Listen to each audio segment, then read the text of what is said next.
السلام علیکم ورحمۃ اللہ وبرکاتہ۔ نحمدہ ونصلی علی رسولہ الکریم، اما بعد۔ محترم سامعین، مجھ سے قبل میرے فریق مخالف آپ کے سامنے گفتگو فرما رہے تھے اور شاید وہ یہ سمجھتے ہیں یہ کوئی اتحادی مسئلہ پیش آ گیا ہے، لیکن میں بڑے واضح طور پر بتا دینا چاہتا ہوں یہ کوئی نیا مسئلہ نہیں ہے، بلکہ آج سے تقریباً 1300 سال قبل حضرت حسن بصری رحمۃ اللہ علیہ کی درسگاہ سے ایک طالب علم نے اہل توحید کے نام سے ایک مخصوص جماعت کی بنیاد رکھی تھی، بعد میں جو معتزلہ کہلائے تھے۔ محترم سامعین، میں یہ بات دعوے سے کہتا ہوں، امت مسلمہ کے تمام ائمہ، فقہاء اور محدثین نے کسی بھی طالب علم کے زمانہ طالب علمی میں کسی بھی قسم کی دوسری مصروفیات کو درست نہیں سمجھا ہے۔ ہاں آئیے انہی محدثین کے زمانہ طالب علمی کو دیکھتے ہیں۔ امام بخاری رحمۃ اللہ علیہ عالم اسلام میں علم کی خاطر عالم اسلام کے تمام شہروں کی خاک کو چھانتے ہیں اور خود فرماتے ہیں کہ ان علم الحدیث یحتاج الی بعد الاسفار وبطی الدیار ورکوب البحار۔ وہ طالب علم کہ جو اپنے ایک ایک لمحے کی قیمت مانگ رہا ہو، وہ طالب علم جو دنیا و ما فیہا سے غافل ہو کر علم میں لگا ہوا ہو، پھر زمانے نے دیکھا وہی طالب علم امیر المومنین فی الحدیث کہلاتا ہے۔ امام بخاری میں جلاوطنی کا زمانہ بھی آیا ہے۔ امام بخاری اگر چاہتے اگر چاہتے تو اپنے تلامذہ کی ایک تنظیم بنا کر حکومت وقت کو مجبور کر سکتے تھے، لیکن یاد رکھیے جس طرح موجودہ تنظیمی اداروں نے تعلیمی اداروں کو مجبور کیا ہوا ہے، امام بخاری رحمۃ اللہ علیہ نے اپنے طلباء کے لیے اس کام کو مضر سمجھا ہے۔ ذرا آگے چلیے، امام ابو یوسف رحمۃ اللہ علیہ کے زمانے طالب علمی کو دیکھتے ہیں۔ امام ابو حنیفہ رحمۃ اللہ علیہ کے درس میں شامل ہوتے ہیں۔ اطلاع ملتی ہے بیٹے کا انتقال ہو گیا ہے، جنازے میں شرکت کیجیے، فرماتے ہیں جنازے میں شرکت نہیں کروں گا۔ کیا وجہ ہے؟ اس لیے کہ اگر جنازے میں شرکت کر لی سبق کا ناغہ ہو جائے گا۔ ذرا ہم اپنے گریبان میں جھانک کر دیکھیے ہم کس جگہ پر خط کھڑے ہیں، خود فیصلہ کر لیجئے۔ امام ابو یوسف ہی کے بھائی ہیں، امام ابو یوسف ہی کے ساتھی ہیں، امام محمد رحمۃ اللہ علیہ۔ یہ ایسا علم میں ایسا یکسوئی کا عالم تھا کہ گھر والوں سے کہا ہوا تھا دنیا کی مجھ سے کوئی بات نہ کرنا، یہی امام محمد ہے۔ شب بیداری کا یہ عالم تھا کہ کئی راتیں کتابوں کے جھرمٹ میں بیٹھے ہوئے ہیں، یہاں تک کہ فجر کی اذان ہو جایا کرتی تھی۔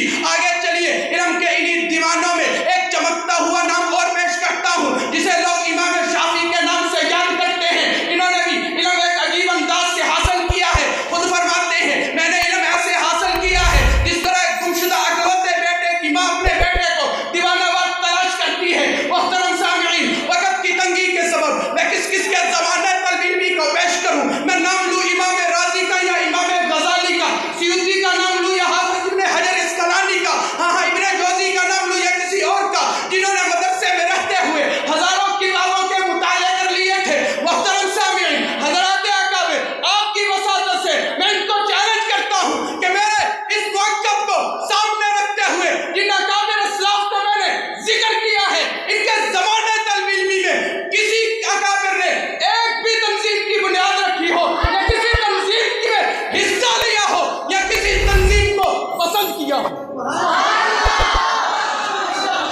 اور حضرات آپ کی وساطت سے انہیں بتا دینا چاہتا ہوں تعلیمی ادارے اس وقت بھی موجود تھے، وہ اندلس میں قرطبہ کی یونیورسٹی ہو یا 800 سال پرانا مصر کا جامعۃ الازہر ہو یا مدرسہ نظامیہ ہو جہاں سے ابن جوزی، امام راضی، امام غزالی جیسے طلباء نکلتے ہیں، لیکن کہیں پر بھی تمہیں تنظیمات کا وجود نہیں ملے گا۔ ذرا آگے چلیے، آپ حضرات سے سوال کرتا ہوں، دل پر ہاتھ رکھ کے مجھے بتائیے وہ طالب علم کہ جس کی سوچ اتنی عالی ہو، وہ پورے عالم میں یہ طلب لے کے نکل رہا ہے، وہ علم کے اعتبار سے ان نابالغ بچوں کی طرح، ان نابالغ لوگوں کی طرح تنظیم کے ساتھ کیسے کھیل سکتا ہے؟ وہ چھوٹے اختلافات کی بنیاد پر کیسے بٹ سکتا ہے؟ محترم سامعین، اپنی آخری بات کرتے ہوئے آپ حضرات کی توجہ چاہتا ہوں۔ ایک طالب علم گھر سے نکلتا ہے، والدین کو چھوڑتا ہے، عزیز و اقارب کو چھوڑتا ہے، عزیز و اقارب کو چھوڑ کے ایک مدرسے میں داخلہ لیتا ہے، اتنی محنت و مشقت کے بعد حفظ کر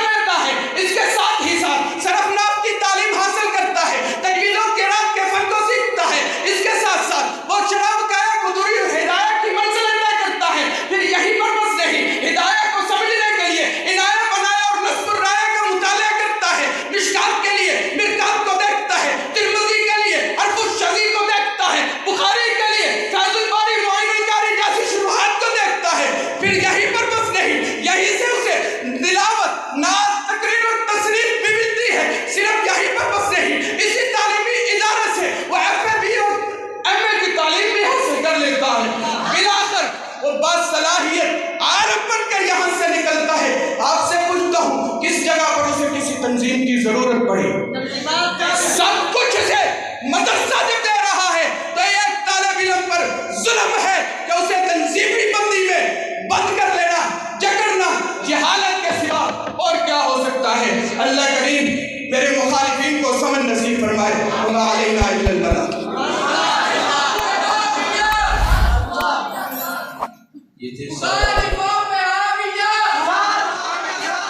یہ تھے سات عابد جو مخالفت میں اپنے دلائل پیش کر رہے تھے۔ اس کے بعد موافقت میں دلائل پیش کرنے کے لیے مدرسوں نواب خالد سے دعائیں اور موافقت